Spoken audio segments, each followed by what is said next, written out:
Well, okay. Didn't start them together. Is that working? Oh, it looks like I'm recording. Ward Green here, December 31st, 2021. New Year's Eve, a half hour before midnight. 29 minutes now. I've made some matcha tea here. Just before I started this video. The main purpose of the video, okay? I've got the two cameras. The main purpose was to show that I've now hooked up 1, 2, 3, 4 external monitors. The laptop is right here. So I've got the laptop plus 4 external monitors running off of the laptop. So it can be done. And I have had, but I must say there are a few problems. The screen at the back top above the laptop, the one above the 17-inch, it's the LCD 1770GX multi-sync NEC monitor, NEC. That NEC monitor has been occasionally, after a period of time, it would shut off, but it's the adapters, I believe, that's causing this problem, but it may not shut off now. I'm not sure what causes it. It's an older monitor. I'm using it with a new system, so it's still, I don't want to keep everything the way it is now. I want to get new monitors. I want to get brand new monitors anyway. But let me show you. There we have the 19-inch Dell.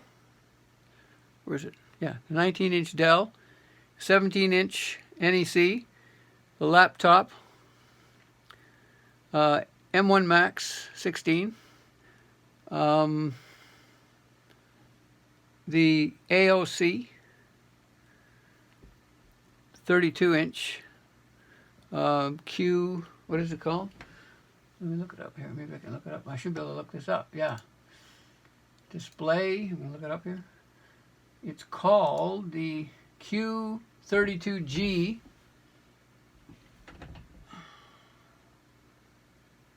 The Q32G1WG4. It's an AOC monitor. And then I have the BenQ monitor here, which is BenQ PD3200Q.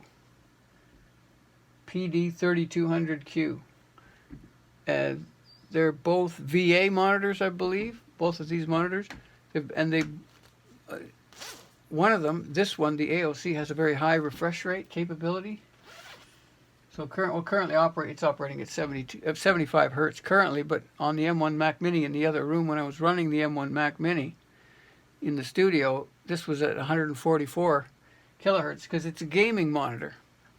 Now the BenQ, I think I'm not sure what it's capable of. It may not be capable of a high refresh rate. But this is a gaming monitor, but it still is capable of producing a very nice display. You have to adjust all the contrast settings. And within the OS, within Mac OS, you can adjust the contrast settings for this monitor as well. Well, for any monitor in Mac OS, as well as the monitor's own settings. So you can really, I mean, I'm sure I haven't got it anywhere near optimized, but it's still quite nice. It's a 32-inch monitor, and I have two of them now hooked up together with the 19-inch Dell and the 17-inch NEC. And they're all running together with the internal or the self-integrated laptop screen. It's all one extended desktop. So I can move the mouse and drag it from across all the monitors.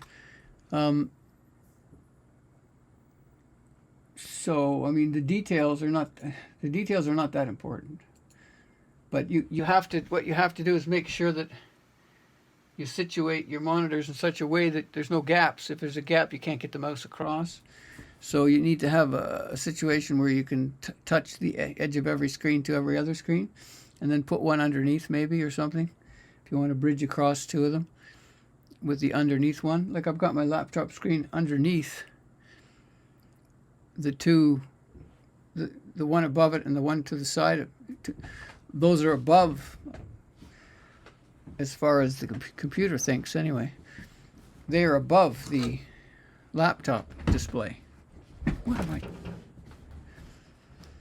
My blanket is just dragging on the floor. Here we go. Get the dust off. It's too hot right now. It's way too hot. Yeah, it's good though to be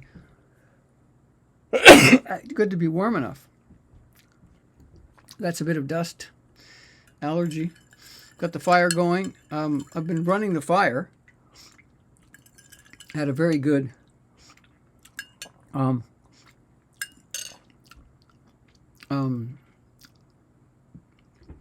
without burning a lot of wood, a very good level of fire is keeping my house.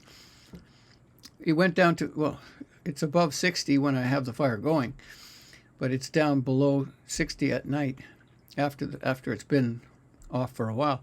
But it takes many hours for that temperature to drop below 60.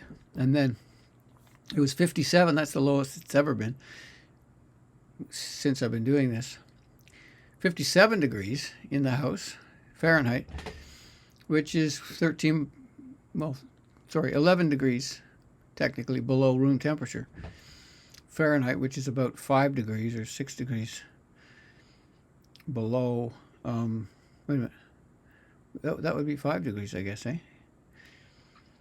9/5, no, it'd be,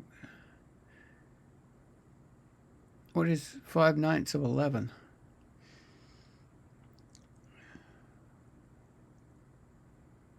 Yeah, it's more like 6 degrees.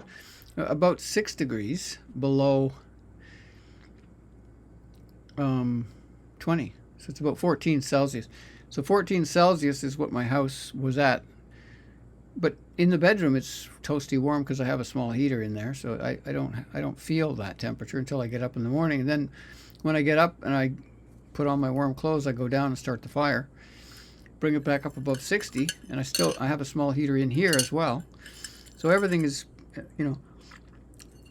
is fine. In fact, I can't wear this clothing at all if I do any kind of work in the house. Like when I was setting up my monitors, I had to take this off. And when I was rearranging my hard drives, I just built. Oh yeah, I built a new shelf.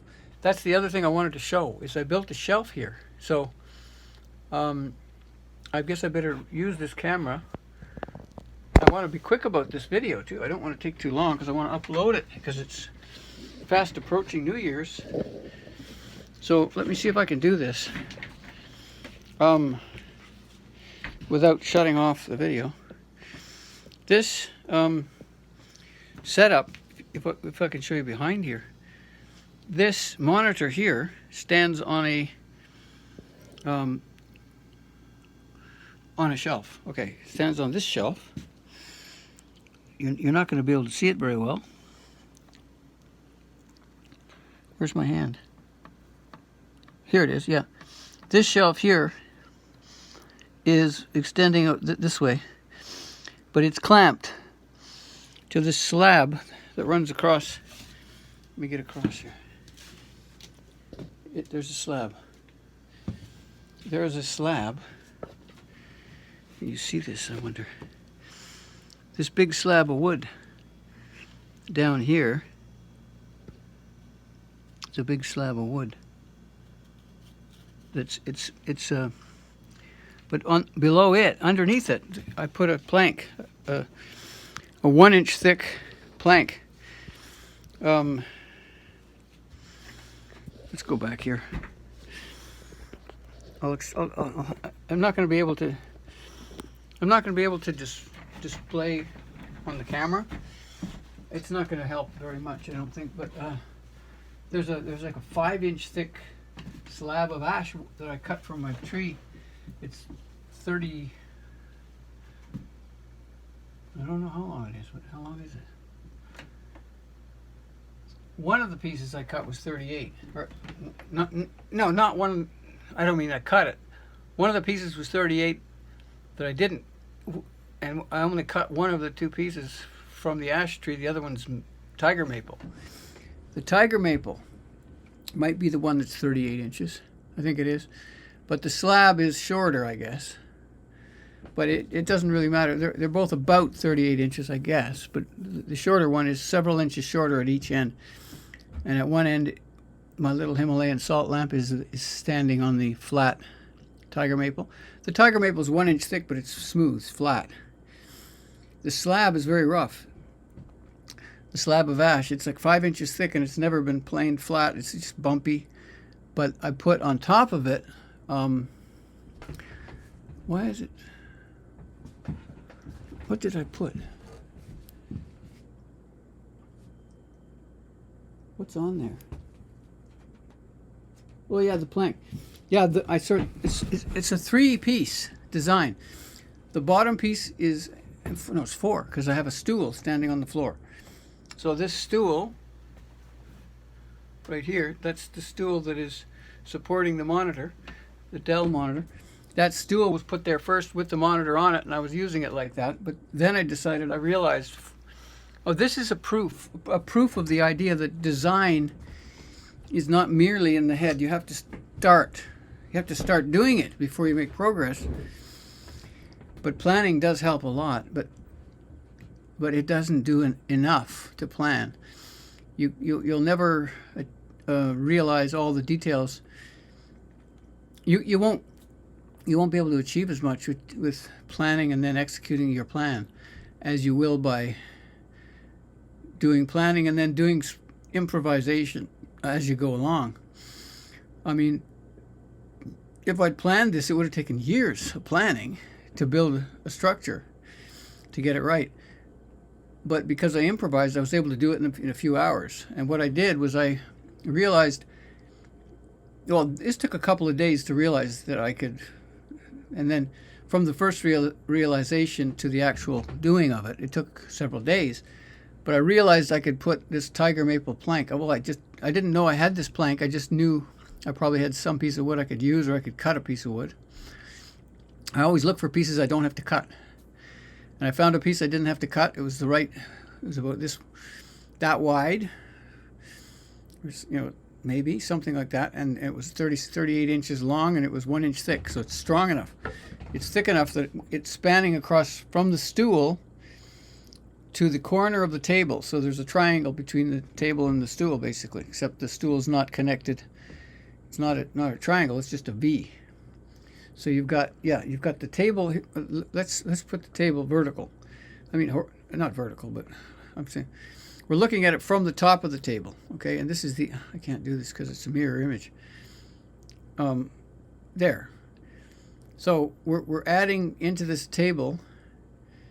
This is the end of the table. That's the end, looking from above. The end of the table, looking from above. And then we've got this plank that goes over here.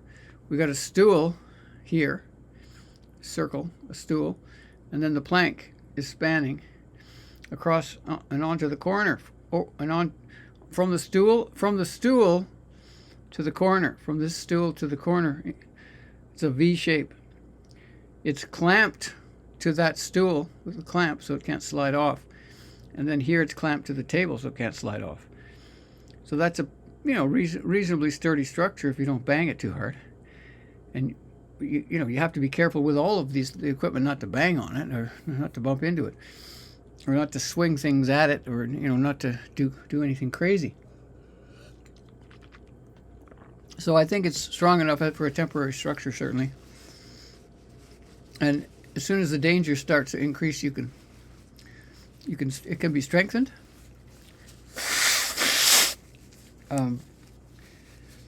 So with that V-shaped structure now, I really can't do it. Okay, yeah. I'm able to get this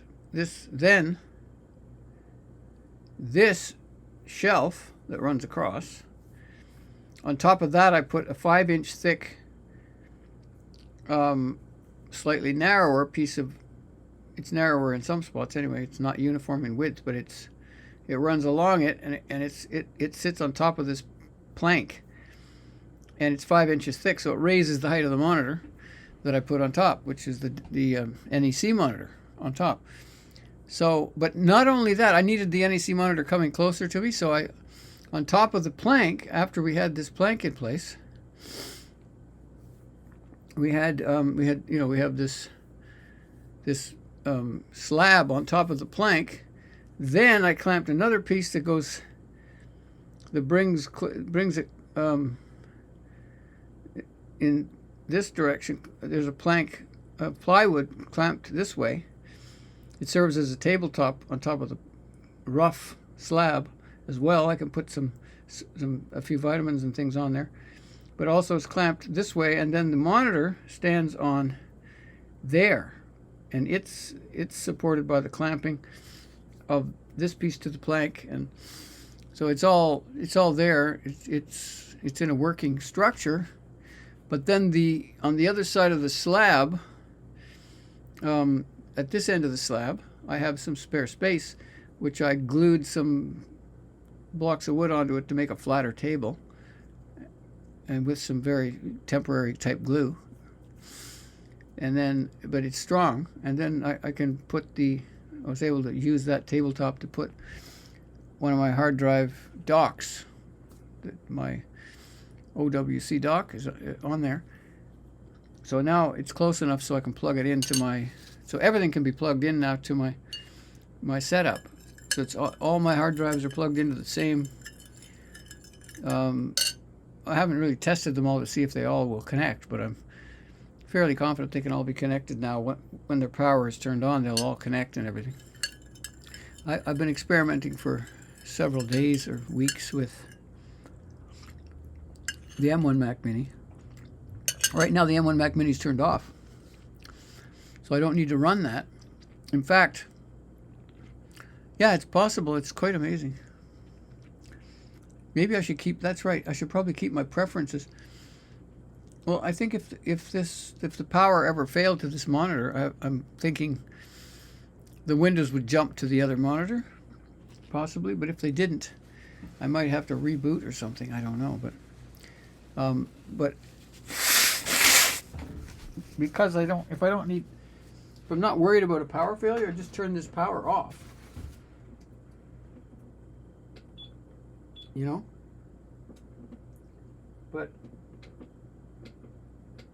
And then turn it off. Now my backup power's off. So I don't have to worry that well, I do have to worry if there's a power outage. I'll lose a monitor, but I'm not going to lose the battery power in the laptop or anything. So I mean, that's going to be my backup. But I'm using my main monitors. I'm using as my main monitor the AOC because it's really my best monitor, I think, at the moment. Well, I've got pretty good monitors in the studio, but they can't be used because I could rewire. I've seen somebody did was you can rewire your iMac.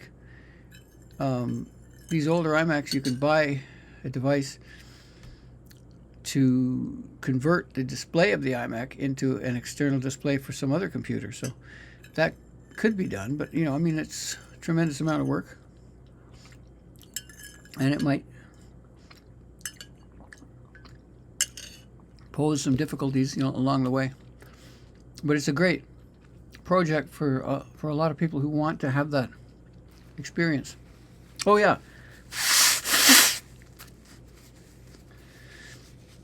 I want to mention something important too. I think something that's important is we know that I was thinking that how important experience is, with regard to learning things. It's a very good teacher, actually, but only if it's good experience. Good experience, the best experience is the best teacher. That's what I would say. When you have the best experiences possible, those are the best teachers because they stay with you for the rest of your life. You never forget them. But of course, we know Jehovah is love. God is love. And so it's those kinds of experiences that are the best experiences, are the ones that involve Jehovah and love.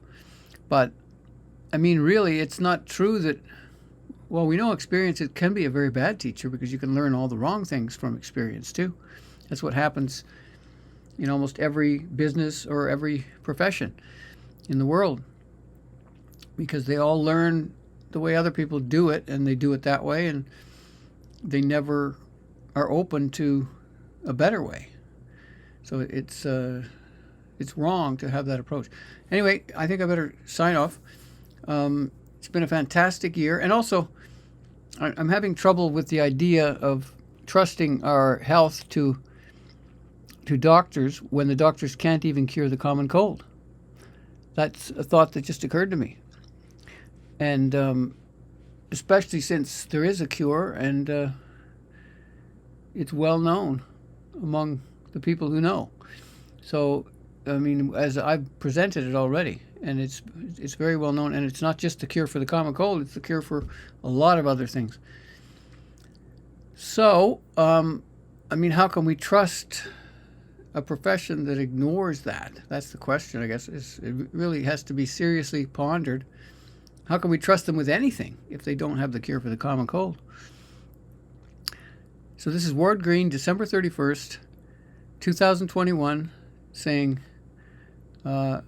best wishes for the new year, and it'll be here in about 8 minutes. So I love you all. Good night.